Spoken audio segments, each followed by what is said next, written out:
بسم اللہ ادب الرحمن المفرد البخاری حدیث الرحیم۔ نمبر 8 کتاب الوالدین باب والدین سے نرمی سے بات کرنا۔ ابن میاس کہتے ہیں کہ میں خارجیوں کے ساتھ تھا، مجھ سے کچھ گناہ سرزد ہو گئے جنہیں میں کبیرہ گناہ سمجھتا تھا۔ میں نے ان کا ذکر سیدنا ابن عمر رضی اللہ تعالیٰ عنہ سے کیا تو انہوں نے کہا وہ کیا ہیں؟ میں نے کہا فلاں فلاں۔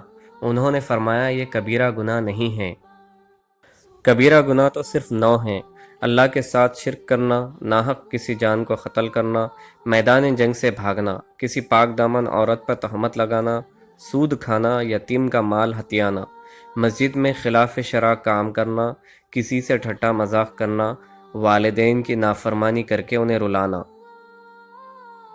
سیدنا ابن عمر رضی اللہ تعالیٰ عنہ نے مجھ سے کہا، کیا تو جہنم سے ڈرتا اور جنت میں داخل ہونا پسند کرتا ہے؟ میں نے کہا ہاں اللہ کی قسم۔ انہوں نے فرمایا کیا تیرے والدین زندہ ہے؟ میں نے کہا میری ماں زندہ ہے۔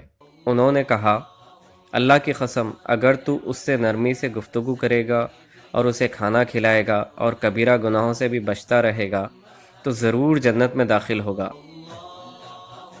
شیئر کیجیے اور ثواب جاریہ حاصل کریں، نیکیوں کا نہ ختم ہونے والا سلسلہ شروع کریں۔